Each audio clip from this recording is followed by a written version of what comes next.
referencia a costas, arroyos urbanos y afluentes locales. ¿Pueden los ecosistemas resistir la degradación?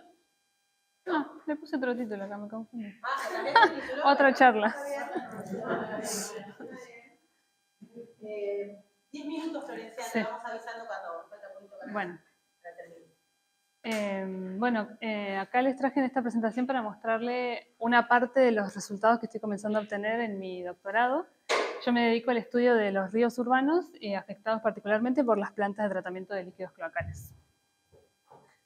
Así que primeramente les voy a comentar un poquito acerca de este tipo de ambientes acuáticos que son fundamentales, ¿no?, para la vida humana, que también son fuente de agua, refugio de biodiversidad y soporte de múltiples actividades productivas.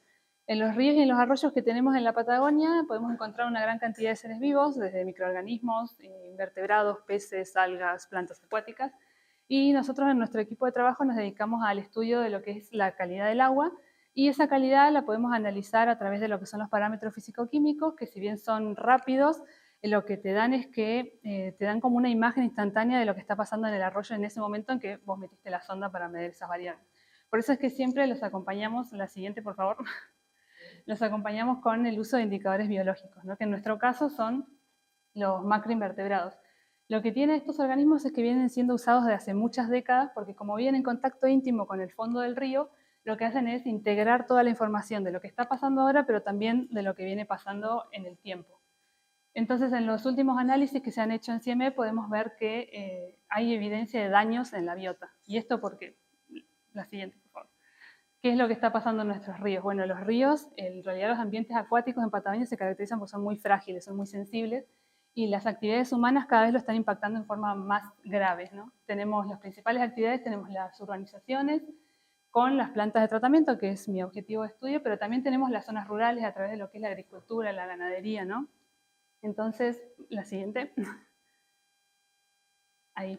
¿Por qué es importante cuidar estos ríos, ¿no? Porque tienen múltiples funciones ecológicas. Como vemos en el gráfico, intervienen en la depuración del agua, cobijo de especies, control de inundaciones, recarga de acuíferos, actúan como espacio de ocio. Y además, como si todo esto fuera poco, también ofrecen hábitats para la biodiversidad, actúan como corredores naturales y todo esto lo hacen, como mencionaba hoy, representando solamente el 0,3% del volumen total de agua que tenemos en nuestro planeta. Entonces, en mi doctorado, si bien yo estudio los efectos de estas plantas de tratamiento, el otro gran objetivo que tengo es estudiar los procesos de autodepuración, que eso hace referencia a la capacidad que tienen estos ríos y arroyos de limpiarse a sí mismos a través de estos fenómenos naturales donde interviene la dilución, la biodegradación, la asimilación de las sustancias orgánicas para tratar de disminuir su concentración en el ambiente, ¿no? Entonces, cuando uno piensa en un arroyo, ahí vemos a modo de ejemplo el arroyo Esquel, uno se va encontrando con distintas zonas y en cada una de ellas van pasando distintas actividades, ¿no? Aguas arriba de lo que es la planta de tratamiento nos encontramos con lo que llamamos zona limpia, en donde el agua tiene una buena comunidad de macroinvertebrados, tiene mucho oxígeno disuelto, tiene pocos nutrientes, pocas bacterias. A medida que el río va avanzando, llegamos a lo que es la zona de contaminación, que en este caso acá en vez de la industria sería la planta de tratamiento. Ahí se empiezan a producir, debido a la carga orgánica que mete la planta de tratamiento, alteraciones en la comunidad de los macroinvertebrados. Vemos cómo aumentan las bacterias y los contaminantes, y como consecuencia de esto, el oxígeno disuelto en el agua disminuye. Y a medida que nos vamos alejando, pasando por lo que es la zona séptica y la zona de recuperación, se van produciendo mejoras en este agua porque el agua vuelve a airearse, las bacterias van disminuyendo en su cantidad y el agua vuelve a airearse, entonces esos organismos que quizás habían desaparecido pueden volver a colonizar esta zona. Entonces, si bien yo trabajo con 4 ríos urbanos, hoy les voy a mostrar los resultados en 2 de ellos, que están en Esquel, que es el arroyo Esquel, y en Cholila, que es el arroyo Mosquito.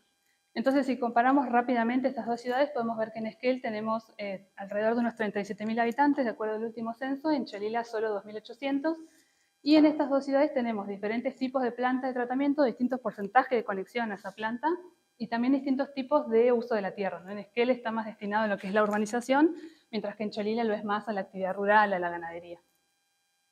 Entonces, en cada una de estas 2 ciudades seleccionamos el arroyo urbano que lo atraviesa y seleccionamos un sitio que está antes de la planta de tratamiento, aguas arriba, uno que está donde está la planta de tratamiento, que lo llamamos sitio cero, y después tenemos entre 3 y 6 sitios que están ubicados aguas abajo de la planta de tratamiento, justamente para analizar esas distancias y ver si los ríos logran autodepurarse. Y en cada uno de estos sitios lo que hacemos es medimos esas variables físico-químicas, tomamos muestras de agua, tomamos réplicas de la comunidad de los macroinvertebrados, que después yo los llevo al laboratorio, los separo en los principales grupos, los cuento y los identifico hasta el nivel de especie y calculo una serie de métricas. Y entonces acá estamos viendo qué es lo que está pasando en relación a lo que son las variables físico-químicas, ¿no? Son solo algunas, porque en el encuentro anterior yo ya mostré qué es lo que estaba pasando. En este caso podemos ver en amarillo lo que pasó en el periodo de aguas bajas, que lo realizamos en verano, en verde lo que pasa en primavera. Entonces podemos ver que en los sitios cero, en este caso es del arroyo Esquel, vemos como hay un aumento muy marcado en el número de lo que son las bacterias coliformes totales, mientras que en Cholila la situación es completamente diferente porque ya esas alteraciones las observamos en los sitios que están previos, ¿no? Aguas arriba de la planta de tratamiento. Así que esto ya nos hizo como una alerta de que algo está pasando antes de la planta de tratamiento, y este patrón la vamos a seguir observando en las variables que siguen, como por ejemplo la demanda biológica de oxígeno, que obviamente al aumentar las bacterias tiende a aumentar y como consecuencia disminuye el oxígeno. Y en el caso de Cholila vemos cómo también tiende a aumentar a partir de los vuelcos de la planta. Y en el caso de los nutrientes también fosfatos, amonio, nitratos, vemos cómo aumentan a partir de los vuelcos que hacen las plantas. Y en Cholila el mismo patrón, ya están en una forma muy aumentada en los sitios antes de la planta de tratamiento. Y ahora cuando me fui, avancé un poquito en lo que son los parámetros poblacionales de esa comunidad de macroinvertebrados. Lo que podemos ver en Esquel es lo que uno esperaría encontrar pensando en lo que son los fenómenos de autodepuración. En el sitio previo, una comunidad bastante buena, formado por unos 30.000 organismos por metros cuadrados, con una riqueza de especies de 30, que es un buen número. Pero miren lo que pasa a partir de los vuelcos de la planta, ¿no? Con esas características que les mostraba antes, pasamos de 30.000 a 300 organismos por metro cuadrado. En el siguiente teníamos solamente 22. Y bueno, además, ahora a partir de que nos empezamos a alejar de la planta, vemos cómo hay una tendencia a querer aumentarse, pero no alcanza a recuperarse. Y en Cholila el parámetro es, lo que observamos es completamente diferente, ¿no? En esos sitios previos donde ya veíamos esas pésimas condiciones en el agua, bueno, se ve reflejado en la biota, que veíamos muy poquitos organismos. Después vemos que hay un aumento en la zona de la planta, que ahora vamos a ver a qué se debe. Y luego, a medida que nos alejamos, tiende un poquito a disminuir otra vez. Entonces, lo que quise hacer es un análisis de componentes principales para ver si había algún tipo de relación entre estos dos arroyos que tenían, los dos estaban afectados por las plantas, ¿no? Entonces, lo que nos mostró el análisis es que los 3 sitios con las peores condiciones del arroyo Esquel se agruparon con todos los del Cholila, que tenían una pésima calidad del agua, y todos se agruparon acá. Y estuvieron representados por especies que son todas indicadoras de mala calidad del agua, como son los oligoquetos, los dípteros, los cirudiños, que son las sanguijuelas. Y en otro panorama completamente diferente apareció el Esquel previo, que tenía esa comunidad muy sana, que estuvo identificado por especies justamente todas indicadoras de buena calidad. Ahí encontramos efémeras, tricópteros y algunos caracoles. Y después, cuando me fui a ver qué es lo que estaba pasando con los grupos funcionales alimenticios, que estos grupos hacen referencia a la forma en que el organismo obtiene su alimento y el rol que cumple dentro de la red trófica en esta transferencia de energía. Estos tengan en cuenta que está expresado al 100%, pero son los mismos valores que antes. Podemos ver que en el Esquel predominaron todos colectores-recolectores, mientras que en Cholila la situación fue diferente. En el sitio previo predominaron mayormente los predadores, la mayoría eran todas sanguijuelas. En el cero vemos que estos predadores se ven disminuidos, pero en su lugar se ven más favorecidos los filtradores, porque en esa zona de la planta el agua estaba muy turbia, entonces acá se vieron esos favorecidos los filtradores, que eran unas almejitas de agua dulce muy chiquititas que se llaman Pisidium inacayale, que con esas condiciones que viene el agua se vieron favorecidas. Y después ya en el sitio más alejado vemos cómo está más repartido entre colectores, predadores y filtradores. Así que en base a todos estos resultados, ¿qué podemos decir y concluir, ¿no? Bueno, obviamente que el impacto de los vertidos va a depender del tamaño de la planta, del porcentaje de conexión que tenga esa ciudad a la planta, de las dimensiones que tenga y del manejo.